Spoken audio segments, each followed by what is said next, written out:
Laisse-moi te poser une question. Une vraie question. Pas celle qu'on pose par politesse. Combien de fois dans ta vie tu t'es dit « c'est décidé, je change ». Combien de fois tu as recommencé à zéro? Combien de fois tu as fait une promesse à toi-même, à Allah, à ceux que tu aimes, et tu n'as pas tenu? Tu voulais lire le Coran chaque jour. Tu as tenu 3 jours. Tu voulais faire tes prières à l'heure. Tu as tenu 1 semaine. Tu voulais changer ta façon de parler, de penser, d'agir, et puis la vie a repris ses droits, la fatigue, les tentations, les habitudes. Et tu t'es retrouvé au même endroit qu'avant, peut-être un peu plus découragé, peut-être avec une petite voix dans ta tête qui te dit « Tu n'es pas capable, tu es faible, tu ne changeras jamais ». Est-ce que cette voix, tu la connais? Est-ce qu'elle t'a déjà parlé? Je veux que tu saches quelque chose. Cette voix, elle ment. Et aujourd'hui, ensemble, nous allons lui répondre, avec la parole d'Allah, avec la sagesse du prophète sallallahu alayhi wa sallam, avec 14 siècles de tradition islamique qui ont forgé des hommes et des femmes d'exception. Parce que la discipline, cette chose que le monde moderne cherche désespérément dans des applications, dans des livres à 30 €, dans des coachs en ligne, cette discipline, Allah te l'a offerte. Elle s'appelle l'islam, et tu la portes déjà en toi. Aujourd'hui, nous allons la redécouvrir ensemble. Al-Indibat fil Islam. La discipline en islam, l'arme secrète des croyants qui réussissent. Reste avec moi jusqu'à la fin de cette vidéo. Ce que tu vas entendre aujourd'hui peut littéralement changer le cours de ta vie, bi'idhnillah, avec la permission d'Allah. Bismillah. Assalamu alaykum wa rahmatullahi wa barakatuhu, mes frères et sœurs bien-aimés. Je suis heureux de vous retrouver pour cette nouvelle vidéo. Aujourd'hui, le sujet que nous allons aborder est l'un de ceux qui me tient le plus à cœur, parce que je crois sincèrement qu'il peut transformer votre vie si vous lui donnez la chance de le faire. Nous allons parler de la discipline, mais pas n'importe laquelle. Pas celle des militaires, ni celle des athlètes de haut niveau, ni celle des entrepreneurs à succès. Non. Nous allons parler de la discipline telle qu'Allah, subhanahu wa ta'ala, l'a définie, telle que le prophète Muhammad sallallahu alayhi wa sallam l'a incarnée, telle que nos pieux prédécesseurs l'ont vécue. Qu'est-ce que la discipline? Définition islamique. En français, le mot discipline vient du latin disciplina, qui signifie enseignement, instruction. C'est une belle étymologie, mais elle est incomplète. En arabe, les savants utilisent plusieurs mots pour désigner ce concept. El-iltizam, l'engagement, la constance, le fait de tenir à quelque chose. El-indibat, le mot le plus proche de discipline au sens moderne. El-mujahada, le combat contre soi-même, contre sa nafs. El-istikama, la droiture, le fait de rester sur le droit chemin malgré les obstacles. Ces 4 concepts ensemble forment ce que l'islam appelle la discipline authentique. Et remarquons quelque chose d'extraordinaire. Tous ces mots impliquent un mouvement, un effort, une direction. La discipline islamique n'est pas statique, elle n'est pas rigide, elle est vivante. La discipline en islam n'est pas une cage, c'est une boussole. Elle ne t'emprisonne pas, elle t'oriente vers Allah. Pourquoi la discipline est-elle si difficile aujourd'hui? Avant d'aller plus loin, soyons honnêtes avec nous-mêmes. Pourquoi est-ce si difficile d'être discipliné dans le monde d'aujourd'hui? Première raison, nous vivons dans une société du plaisir immédiat. Tout est conçu pour satisfaire nos désirs à l'instant même où ils apparaissent. Tu veux manger, livraison en 30 minutes. Tu veux te divertir, Netflix en un clic. Tu t'ennuies, les réseaux sociaux sont là. Notre monde a supprimé l'attente, et avec elle, il a supprimé la patience. Et sans patience, il n'y a pas de discipline possible. Deuxième raison, nous souffrons de ce que les psychologues appellent la fatigue décisionnelle. Chaque jour, nous prenons des centaines de décisions, et chaque décision épuise notre volonté. À la fin de la journée, nous n'avons plus l'énergie de résister à nos mauvaises habitudes. Troisième raison, et c'est celle que j'estime la plus importante, nous avons perdu le sens du pourquoi. Nous ne savons plus pourquoi nous voulons changer. Nous avons des objectifs sans finalité, des efforts sans direction, et sans sens, nul effort ne dure. Or, l'islam résout ces 3 problèmes de manière brillante, et c'est ce que nous allons démontrer tout au long de cette vidéo. وَمَنْ يَتَّقِ اللَّهَ يَجْعَلْ لَهُ مَخْرَجًا.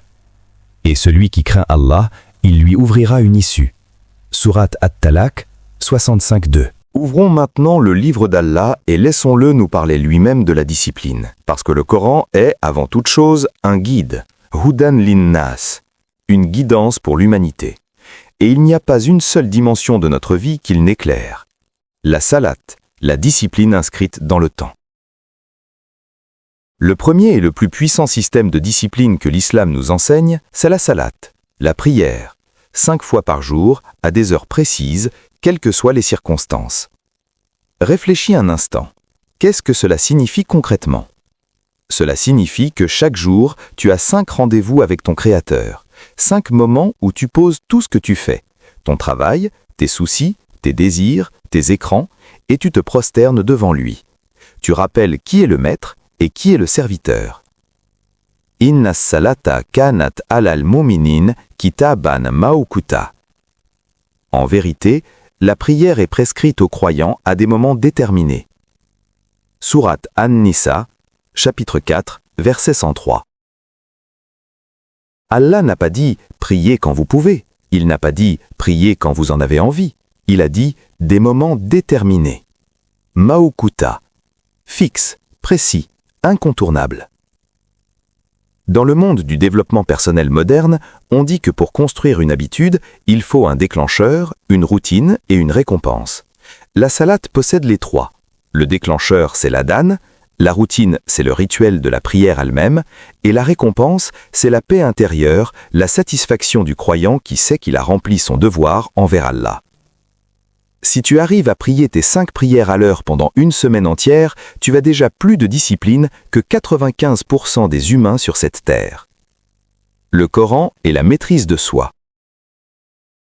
Allah nous parle abondamment dans son livre de la maîtrise de soi, et il relie cette maîtrise directement à la réussite.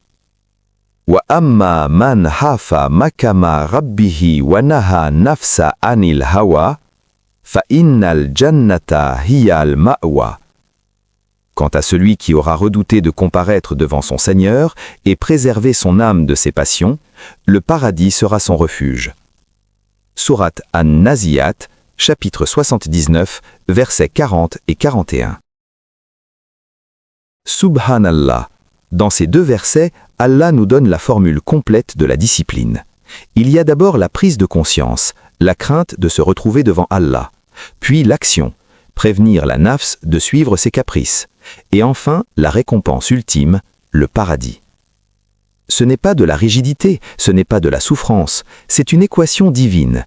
Effort sur la nafs ici-bas égale paradis dans l'au-delà. À l'istikama, rester droit sur le chemin. L'un des concepts les plus puissants du Coran en matière de discipline est al-istikama, l'istikama. On le traduit souvent par droiture ou rectitude, mais ce mot contient quelque chose de plus profond. Al-istikama, c'est le fait de maintenir le cap, de ne pas se laisser dévier, ni par la facilité, ni par la difficulté, ni par les opinions des gens, ni par ses propres désirs. Innal lazina kalu rabbuna Allahu summa stakamu tatanazalu alayhim al-malaikatu. Ceux qui ont dit « Notre Seigneur est Allah » puis qui ont été droits, sur eux descendent les anges. Sourate Fussilat, chapitre 41, verset 30. Les anges descendent sur ceux qui sont droits. Ils leur disent « Ne craignez rien, ne vous attristez pas, réjouissez-vous du paradis qui vous était promis. » Quelle récompense extraordinaire pour la constance. Et la discipline islamique, c'est précisément ça. L'istikama au quotidien, pas un sprint, une course de fond, pas la perfection, la direction. La sabre, la patience comme fondement de toute discipline. Il est impossible de parler de discipline islamique sans parler de la sabre, la patience. Allah en parle dans le Coran plus de 90 fois. Ce n'est pas un hasard. Ya ayyuhal lazina amanu stainu bi sabri wa salati. Inna laha ma'al sabirin. Ô vous qui croyez, cherchez secours dans la patience et la prière. Allah est avec les patients. Sourate Al-Baqarah, chapitre 2, verset 153. Remarque la structure de ce verset. Allah n'a dit pas « soyez patient », Il dit « chercher secours dans la patience ». Ce mot « istaïnu » implique que la patience est un outil, une ressource, un appui. Ce n'est pas une résignation passive, c'est une force active. Et il lie la patience à la prière, parce que ces deux choses fonctionnent ensemble. La prière renforce la patience et la patience permet de maintenir la prière. La discipline islamique repose sur deux piliers, la salate qui structure ton temps et la sable qui renforce ta volonté. Avec ces deux-là, tu peux tout remonter. Le tawakkul, se reposer sur Allah après l'effort. Certains confondent la discipline avec le contrôle total. Ils pensent que l'homme discipliné est celui qui tout maîtrise, tout planifie, tout contrôle. Mais l'islam nous enseigne quelque chose de plus sage. Fais ton maximum, planifie, travaille, lutte contre ta nafs, et ensuite confie le résultat à Allah. C'est le tawakkul, et ce concept est révolutionnaire pour la discipline, parce qu'il libère le croyant de la pression de la perfection. Wa ala Allahi fatawakkalu in kuntum mu'minin. Et faites confiance à Allah si vous êtes vraiment croyant. Sourate Al-Maïda, chapitre 5, verset 23. Si tu veux comprendre ce qu'est la discipline islamique dans sa forme la plus belle et la plus complète, regarde la vie du prophète Mohammed sallallahu alayhi wa sallam dans toutes ses circonstances. Pas les grandes batailles, pas les moments historiques, regarde son quotidien, regarde comment il se levait, comment il mangeait, comment il parlait, comment il dormait. Parce que c'est dans les petites choses que se révèle le vrai caractère d'un homme. Le lever du prophète Mohammed sallallahu alayhi wa sallam. La discipline commence à l'aube. Le prophète Mohammed sallallahu alayhi wa sallam se levait régulièrement avant le Fajr pour la prière du Tahajjud. Dans le silence de la nuit, quand le monde dormait, il était debout devant Allah. Aïcha, Adjiola, Anha, rapporte: le prophète Mohammed sallallahu alayhi wa sallam se levait la nuit pour prier jusqu'à ce que ses pieds soient enflés.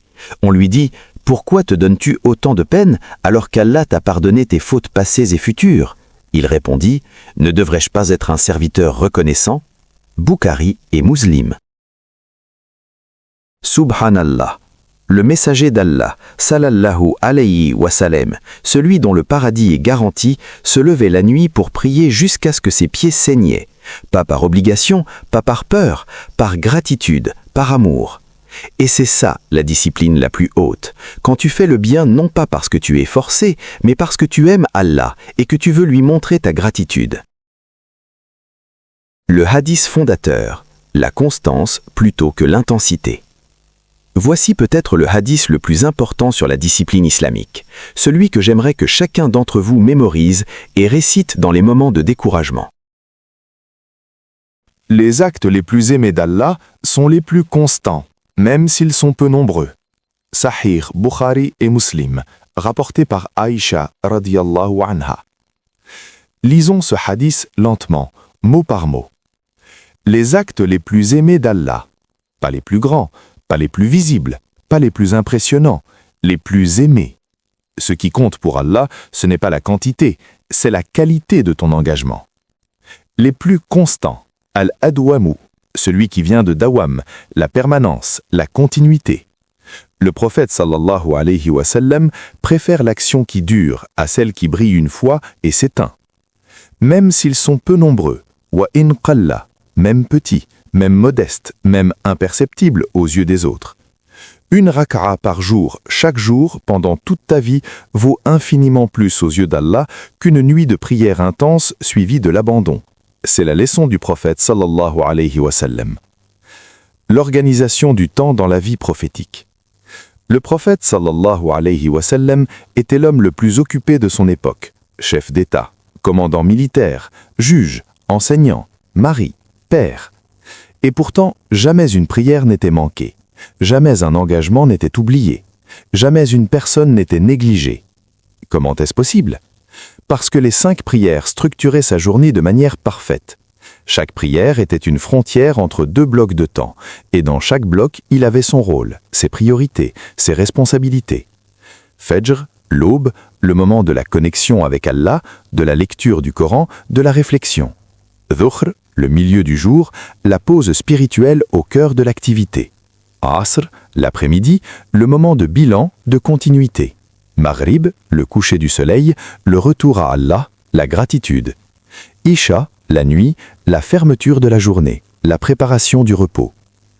Mes frères et sœurs, voilà votre agenda idéal. Il ne coûte pas un centime. Il n'a pas besoin d'une application. Il a été révélé par Allah lui-même. Des histoires de discipline dans la vie du prophète sallallahu alayhi wa sallam. Ibn Abbas, radiyallahu anhu, rapporte que le prophète sallallahu alayhi wa sallam avait l'habitude de jeûner le lundi et le jeudi, même en dehors du ramadan. Quand on lui demanda pourquoi, il dit « Les actes sont présentés à Allah le lundi et le jeudi, et j'aime que mon acte soit présenté alors que je jeûne. » Tirmizi. Regardez la profondeur de cette discipline. Le prophète sallallahu alayhi wa sallam ne jeûnait pas pour les gens, pas pour montrer sa piété. Il le faisait pour un moment précis de la semaine où Allah examine les actes. Une discipline tournée entièrement vers Allah. Ghayr mar'iyya linnas, invisible aux yeux des hommes. Aïcha, radiyallahu anha, raconte que le prophète sallallahu alayhi wa sallam aimait commencer les choses par la droite, pour mettre ses chaussures, pour se peigner, pour toutes ses affaires en général. Bukhari. Même dans les détails les plus minimes de son quotidien, le prophète sallallahu alayhi wa sallam avait une méthode, un ordre, une intention. C'est ça la discipline islamique dans sa plénitude. Transformer chaque geste de la journée en acte d'adoration. La discipline des compagnons, radiyallahu anhum. Les compagnons du prophète sallallahu alayhi wa sallam ont été formés à son école, et leur vie est un témoignage vivant de ce que la discipline islamique peut produire. Omar ibn al-Khattab, radiyallahu anhu, était connu pour sa rigueur légendaire. Il se levait la nuit, faisait sa ronde dans les rues de Médine pour vérifier que personne ne manquait de rien, puis rentrait chez lui pour prier. Et le lendemain matin, il était le premier au Diwan, le bureau de la direction de l'État. Cette discipline, il la maintenait tous les jours, qu'il soit en bonne santé ou malade, en paix ou en guerre. Abdullah ibn Omar, radiyallahu anhu, était connu pour accomplir chaque année le Hajj et le Umrah, et pour ne jamais rater une prière de la nuit. Il disait « Je n'ai jamais regretté de m'être levé la nuit pour prier, mais j'ai souvent regretté de ne pas l'avoir fait. » Ces hommes n'avaient pas de super pouvoir, ils n'étaient pas exemptés des tentations de la vie, mais ils avaient quelque chose que nous devons retrouver, une connexion profonde avec Allah qui rendait la discipline naturelle, presque évidente. Je veux te montrer quelque chose d'extraordinaire, quelque chose que peut-être tu n'as jamais vu de cette façon. Les 5 piliers de l'islam ne sont pas juste des obligations religieuses, ce sont 5 systèmes de développement personnel complets. 5 programmes de discipline qui couvrent chaque dimension de l'être humain. Et ils ont été conçus par celui qui t'a créé, donc il sait exactement ce dont tu as besoin. Pilier numéro 1, la shahada, la discipline de l'intention. La shahada, Ashhadu an la ilaha illallah wa anna Muhammadan Rasulullah, est le premier et le plus fondamental des 5 piliers. Et sa dimension disciplinaire est souvent sous-estimée. Quand tu témoignes qu'il n'y a de Dieu qu'Allah et que Muhammad est son messager, tu affirmes quelque chose de radical. Tu n'es pas le maître de ta propre vie. Tu as un relot. Et ce relot mérite ton obéissance. Cette prise de conscience change tout. Elle transforme chaque décision en choix moral, chaque matin en occasion de servir Allah, chaque difficile effort en acte d'adoration. La discipline commence par la shahada, parce que tu ne peux pas être discipliné vers quelque chose dont tu ne reconnais pas l'autorité. La shahada te donne le pourquoi de tout effort. Pilier numéro 2, la salat, la discipline du temps et du corps. Nous en avons déjà parlé, mais approfondissons. La salat est le système de discipline temporelle le plus sophistiqué jamais conçu. Le Ramadan est le mois de discipline islamique par excellence. Pendant 30 jours, des millions de musulmans à travers le monde prouvent que l'être humain peut maîtriser ses besoins les plus fondamentaux, la faim, la soif, la sexualité, par la seule force de sa foi. Mais le ramadan va bien au-delà du jeûne alimentaire. Il y a le jeûne de la langue, ne pas mentir, ne pas médire, ne pas insulter. Le jeûne des yeux, ne pas regarder ce qui est interdit. Le jeûne des oreilles, ne pas écouter ce qui éloigne d'Allah. Le jeûne du cœur, ne pas nourrir la rancœur, la jalousie, l'orgueil. Le ramadan est un mois de reset total, un mois où le croyant remet les compteurs à zéro et reconstruit ses habitudes sur des bases saines. Kutiba alaykumus siyamu kama kutiba ala alladhina min qablikum la'allakum tattaqun. Le jeûne vous a été prescrit comme il l'a été à ceux d'avant vous, afin que vous acquériez la piété. Sourate Al-Baqarah 2, 183. Afin que vous acquériez la piété, la taqwa.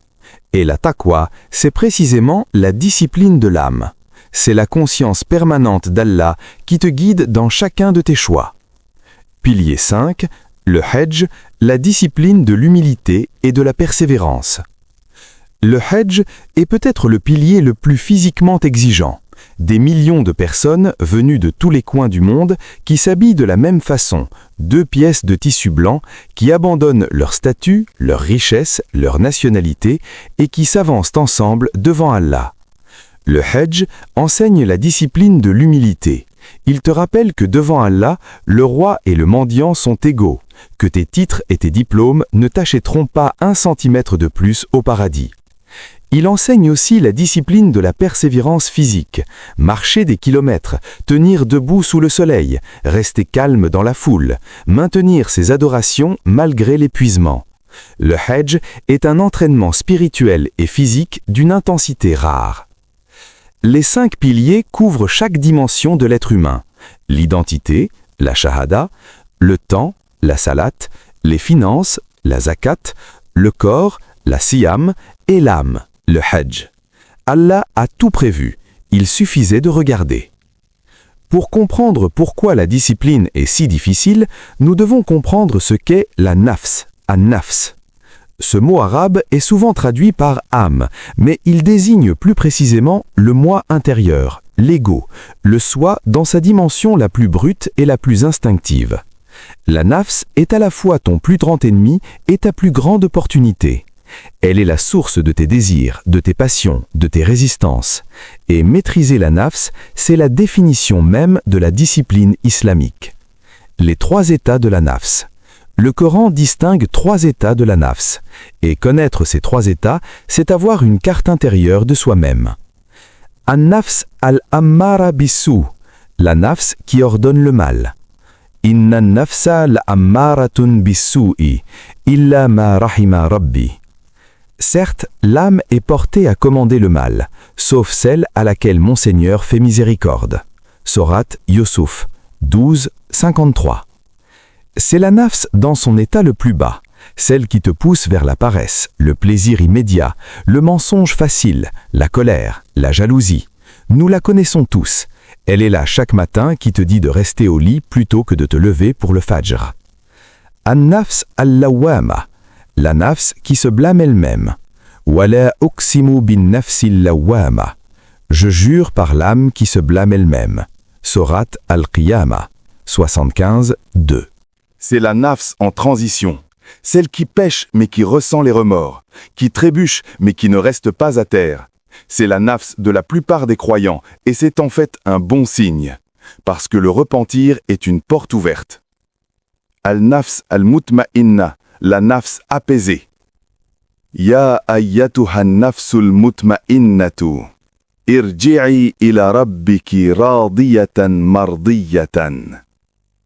Ô âme apaisée, retourne vers ton Seigneur satisfaite et agréée. Sourate Al-Fajr 89, 27, 28. C'est la nafs dans son état le plus élevé, celle qui est en paix avec elle-même parce qu'elle est en paix avec Allah. Celle qui n'a plus besoin de chercher la satisfaction dans les créatures parce qu'elle l'a trouvée dans le Créateur. Ton objectif comme croyant discipliné, passer progressivement de la nafs qui commande le mal à la nafs qui se blâme jusqu'à la nafs apaisée. C'est le chemin de toute une vie. 6.2. La mujahada, le djihad contre soi-même. Le prophète, sallallahu alayhi wa sallam, en revenant d'une des batailles, a dit à ses compagnons: Raja'na min al-jihad al-asghari ila al-jihad al-akbari. Nous revenons du petit djihad vers le grand djihad. Et quand on lui demanda ce qu'était ce grand djihad, il répondit: le djihad contre la nafs, djihad an-nafs. Le combat le plus difficile n'est pas à l'extérieur, il est à l'intérieur. Et la discipline islamique, c'est précisément ce combat-là. Te lever quand tu veux rester couché. Fermer la bouche quand tu veux répliquer. Donner quand tu veux garder. Pardonner quand tu veux te venger. Prier quand tu es fatigué. Chaque victoire sur ta nafs est une victoire que les armées du monde entier ne peuvent pas t'enlever. C'est une victoire spirituelle qui reste gravée dans tes actes pour l'éternité. Nous avons parlé de théologie, de Coran, de hadith. Maintenant, descendons dans la réalité de ta vie. Concrètement, comment appliques-tu tout cela? Comment transformes-tu ces enseignements en habitudes durables? Voici 7 clés pratiques extraites directement de la sunna et de la sagesse islamique. Clé 1. La niya renouvelée chaque matin. La niya, al-niya, l'intention, est le premier acte de discipline islamique. Le prophète sallallahu alayhi wa sallam a dit: Innamal a'malu bin-niyati. Les actes ne valent que par leurs intentions. Bukhari et Muslim. Chaque matin, avant de sortir du lit, pose-toi cette question. Pourquoi est-ce que je fais ce que je fais aujourd'hui? Pour les gens, pour ma réputation ou pour Allah? Une intention claire transforme une journée ordinaire en acte d'adoration. Et une intention renouvelée chaque matin est le fondement de toute discipline durable. Action pratique. Chaque matin, après le Fajr, prononce une intention générale pour la journée. Ya Allah, je veux vivre cette journée pour toi. Aide-moi à être discipliné dans tout ce que je fais. Clé 2. L'estimrar. Commencer petit, mais ne jamais s'arrêter. L'une des erreurs les plus communes, on commence trop grand, on veut tout changer d'un coup. On se lance dans 5 nouvelles habitudes en même temps, et au bout de 2 semaines, on abandonne tout. La sunna nous enseigne l'opposé. Le prophète sallallahu alayhi wa sallam aimait les actes petits mais constants. Alors commence par une seule habitude, une seule. Par exemple, lire 2 versets du Coran chaque matin après le Fajr. Pas un juz, pas 10 pages, 2 versets, tous les jours, sans exception. Après 30 jours, tu auras créé une habitude. Après 90 jours, elle sera ancrée. Après 1 an, elle fera partie de toi. Et alors, tu pourras en ajouter une autre. Action pratique. Choisis une seule habitude islamique à développer ce mois-ci. Une seule. Et engage-toi à la faire tous les jours pendant 30 jours, même si c'est minuscule. La constance est tout. Clé 3. La muraqaba. Se rappeler qu'Allah te voit. Al-muraqaba, c'est la conscience d'être sous le regard d'Allah en permanence. C'est le concept de ihsan que le prophète sallallahu alayhi wa sallam a défini dans le célèbre hadith de Jibril. An ta'budallaha ka'annaka tarahu, fa in lam takun tarahu, fa innahu yaraka. Adore Allah comme si tu le voyais, et si tu ne le vois pas, sache qu'il te voit. Sahih Muslim. Quand tu intègres vraiment cette conscience, la discipline devient presque naturelle, parce que tu ne triches plus avec toi-même. Tu ne dis plus « personne ne me voit », parce qu'Allah te voit. Et cette conscience suffit à maintenir ton comportement même quand personne d'autre n'est là. Action pratique. Avant chaque action difficile, rappelle-toi « Allah me voit ». Avant de procrastiner, avant de mentir, avant d'abandonner une bonne habitude, rappelle-toi qu'il voit. Clé 4. L'istighfar. Se relever après la chute. La discipline parfaite n'existe pas. Tu vas tomber, tu vas rater, tu vas manquer des réussites. La question n'est pas de tomber, mais de se relever. L'istighfar, le repentir, la demande de pardon est l'acte de discipline qui répare tes erreurs. Il ne blâme pas ce qui est tombé, il l'aide à se relever. Tu dis « Astaghfirullah », je demande pardon à Allah, et tu recommences avec une nouvelle détermination. Clé 5. Al-taqwa fil khalwati. La discipline dans la solitude. Ta véritable discipline se mesure parfois mieux dans ta solitude plutôt que dans la foule. Si tu arrives à prier à l'heure quand tu es seul, si tu ne procrastines pas quand tu es seul, si tu gardes tes engagements envers toi-même quand tu es seul, alors ta véritable discipline est grande. Clé 6. Le suhba saliha. L'association avec des gens de bien. Tu es la somme des 5 personnes avec qui tu passes le plus de temps. Choisis tes amis avec soin. Si tu encachènes une vriote virtue, tu seras constamment forcé à te justifier, à jouer la défensive ou à te sentir coupable.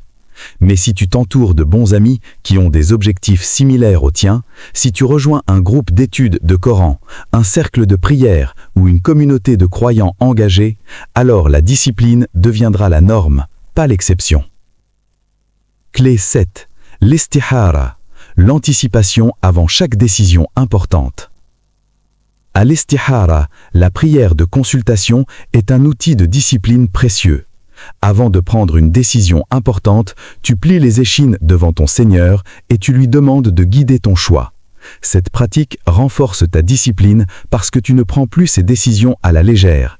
Tu remets toute chose en perspective. Tu soumets tes impulsions à la sagesse divine. Et lorsque la réponse arrive, tu seras plus discipliné pour la suivre. Parce que tu sauras que ce n'est pas ta volonté, mais la volonté d'Allah que tu suis. Imam al-Bukhari, la discipline du savant. Mohammed ibn Ismaïl al-Bukhari, rahimahullah, est l'auteur de ce qui est considéré comme le recueil de hadith le plus authentique après le Coran, le Sahih al-Bukhari. Pour compiler cet ouvrage, il a voyagé pendant des décennies, traversé des continents, rencontré des milliers de savants. Il a collecté plus de 600 000 hadiths et n'en a retenu que 7 275, soumettant chacun d'eux à des critères de vérification d'une rigueur extraordinaire. On rapporte que pour chaque hadith qu'il incluait dans son recueil, il faisait 2 rak'at de prière pour s'assurer que son cœur était pur et son jugement juste. Ce n'est pas de la science, c'est de la dévotion à l'état pur, la discipline au service d'Allah. Combien de nuits Imam al-Bukhari a-t-il passé à la lampe à huile, épuisant ses yeux pour préserver la parole du prophète alayhi salatu wassalam? Combien de fois a-t-il renoncé au confort pour servir la religion d'Allah? Sa discipline ne venait pas de la peur de l'échec, elle venait de l'amour de la connaissance et de l'amour d'Allah. L'histoire du jeune homme et la prière. On raconte l'histoire d'un jeune homme qui travaillait dans un marché animé. Chaque jour, à l'heure du Dhuhr, ses collègues restaient à leur stand pour ne pas perdre de clients pendant la pause. Mais lui, chaque jour, fermait sa boutique et allait à la mosquée. Ses collègues se moquaient de lui. « Tu perds de l'argent à chaque prière. » Après 1 an, il avait gagné moins qu'eux. Mais après 10 ans, il avait la paix intérieure qu'il n'avait pas. Et après 20 ans, Allah lui avait béni ses affaires d'une façon qu'aucun de ses collègues ne pouvait expliquer. Ce qu'ils avaient vu comme une perte, Allah l'avait transformé en baraka. La discipline envers Allah n'est jamais une perte, elle est toujours un investissement. L'imam de la persévérance, Imam Ahmad ibn Hanbal. Imam Ahmad ibn Hanbal, rahimahullah, a été emprisonné et fouetté pendant des années parce qu'il refusait de soutenir une position théologique qu'il considérait contraire à la vérité. On lui a proposé la liberté, les honneurs, l'argent, en échange d'un seul mot. Il a refusé. Battu jusqu'au sang, emprisonné pendant des années, il a gardé sa position. Et quand il est sorti de prison, les savants ont dit « Il a sauvé la sunna du prophète alayhi salatu wassalam par sa seule persévérance ». Sa discipline ne venait pas de la peur de l'échec, elle venait de l'amour de la connaissance et de l'amour d'Allah. Mes frères et mes sœurs bien-aimés, je veux m'arrêter un instant, sortir du cadre de la vidéo et vous parler comme un ami vous parle, avec sincérité et avec le cœur. Vous êtes en train de regarder cette vidéo. Peut-être que vous l'avez trouvée par hasard, peut-être qu'Allah vous y a guidé, et peut-être que quelque chose dans ce que vous avez entendu aujourd'hui a touché quelque chose en vous. Je veux vous dire quelque chose d'important.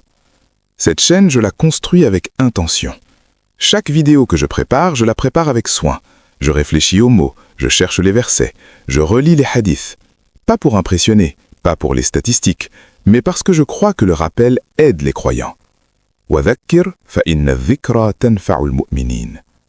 Et rappel, car le rappel profite aux croyants. Surat Al-Dhariyat 51-55. Aujourd'hui, je vous demande quelque chose de simple, quelque chose qui ne vous coûte ni temps, ni argent, ni énergie, mais qui m'aide énormément. Abonnez-vous, activez la cloche et partagez cette vidéo avec une personne que vous aimez. Nous cherchons à atteindre les 1000 abonnés. 1000 personnes qui veulent grandir spirituellement. 1000 personnes qui croient que l'islam a des réponses pour la vie d'aujourd'hui. 1000 personnes qui veulent que leurs enfants grandissent avec des valeurs, avec une boussole, avec une connexion à Allah. Si vous êtes là, c'est peut-être qu'Allah vous a choisi pour être parmi ces 1000-là. Et chaque partage que vous faites, c'est une sadaqa jariyah, une aumône continue. Si quelqu'un regarde cette vidéo grâce à vous et que son cœur s'ouvre un peu plus à Allah, vous aurez une part de cette récompense, même après votre partie de ce monde, bi'idhnillah. Alors, s'il vous plaît, un clic, un partage, un commentaire. Dites-moi ce qui vous a le plus touché dans cette vidéo. Votre retour m'aide à savoir quoi continuer. Chaque abonné est une confiance, chaque commentaire est un cadeau, chaque partage est une sadaqa. Barakallahu fikum. Nous approchons de la fin de cette vidéo. Et avant de nous séparer, laisse-moi te rappeler l'essentiel. La discipline n'est pas ton ennemi. Elle n'est pas une punition. Elle n'est pas la privation du plaisir. La vraie discipline islamique, c'est la libération. C'est te libérer de l'esclavage de tes désirs. C'est te libérer de la tyrannie du moment présent. C'est te libérer de la dictature de la nafs pour vivre dans la dignité d'un serviteur d'Allah. Souviens-toi de ce que nous avons appris ensemble aujourd'hui. La discipline commence par la shahada, le pourquoi de toute ta vie.